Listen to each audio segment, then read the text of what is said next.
Assalamualaikum warahmatullahi wabarakatuh.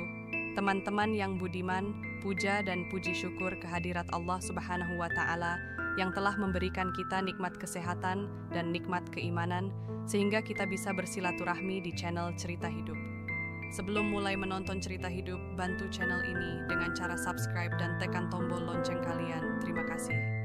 Semua orang pasti pingin sukses, namun penjual bakso ini menghalalkan segala cara untuk meraih kesuksesan. Saksikan kisah nyata seorang penjual bakso yang menggunakan bantuan jin dalam usahanya. Namun, ia ditimpa musibah dan dihukum azab yang menyakitkan sebagai akibat dari tindakannya yang terlarang. Simaklah kisah ini dan pelajaran berharganya untuk meraih tujuan kita dengan cara yang halal dan tidak terlarang.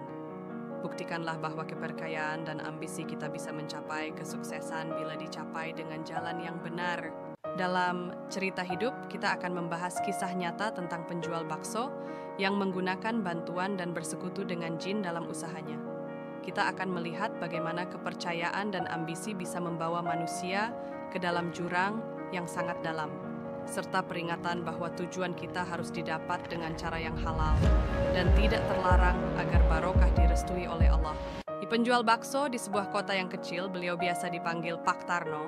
Beliau sudah jualan bakso 10 tahun. Selama itu pendapatannya hanya dapat untuk makan saja. Sang istri yang selalu iri dengki dengan tetangga selalu menuntut lebih. Ketika Pak Tarno memberikan nafkah, sang istri tiba-tiba memberikan ide ke Pak Tarno untuk pergi ke dukun dengan iman yang sama-sama rendah. Pak Tarno luluh mengikuti saran dari sang istri. Pergilah kedua pasangan tersebut ke sebuah daerah yang terpencil yang terkenal angker. Dan hanya dihuni sang dukun yang terkenal menjual pelaris. Sang penjual bakso bertemu dengan dukun pelaris.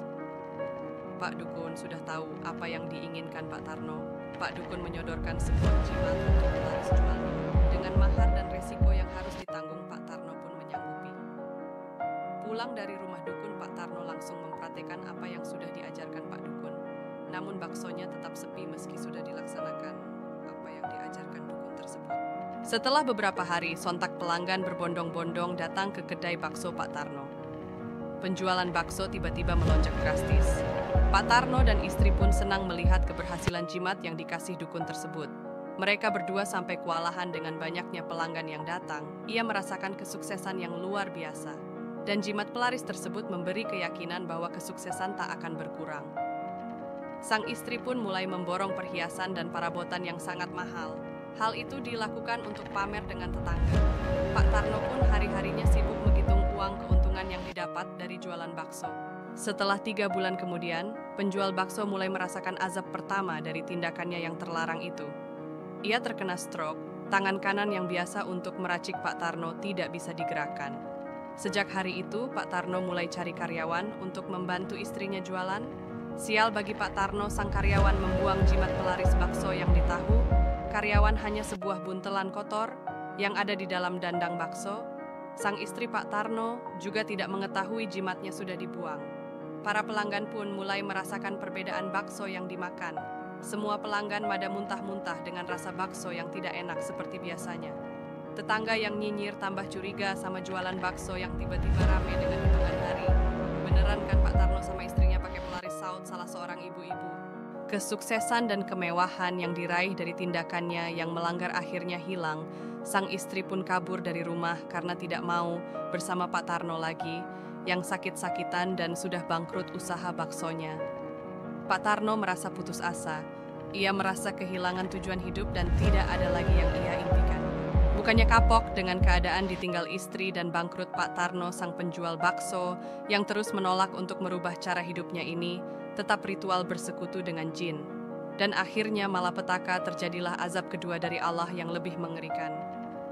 Tubuh Pak Tarno dikerebuti luka-luka yang menanah yang sangat gatal dan benjolan-benjolan sebesar bola bakso yang sangat terasa panas. Pak Tarno, penjual bakso, yang telah mendapat azab atas perbuatan bersekutu dengan jin, akhirnya mendapat hidayah, memohon ampun, dan bertaubat dengan sungguh kepada Allah. Sudah benar-benar meninggalkan ritual-ritual yang menyekutukan Allah dan membuang semua jimat-jimat dari dukun tersebut. Pak Tarno semakin hari berubah lebih religius dan menjalankan ibadah lebih rutin dan khusyuk untuk memohon kepada Allah untuk mengampuni kesalahannya. Ia merasa sangat bersalah dan merindukan kasih sayang dari Allah. Allah memberikan hidayahnya mengangkat semua penyakit yang ada di diri Pak Tarno, sang penjual bakso. Ia kembali sehat dan mulai menjalani hidup dengan cara yang benar dan rajin beribadah. Jualan bakso Pak Tarno kembali rame dan membaik, pelanggan pun berdatangan dan semua menikmati racikan bakso Pak Tarno yang lezat dengan cara yang halal dan barokah. Pesan cerita hidup dalam episode ini adalah semua orang selalu berusaha ingin meraih kesuksesan dalam usaha apapun itu. Namun janganlah menggunakan bantuan jin dan kita bersekutu. Dalam Al-Quran juga mengingatkan bahayanya meminta pertolongan jin. Dalam surat Al-Jin dijelaskan manusia yang meminta pertolongan jin justru dibuat tersesat oleh jin.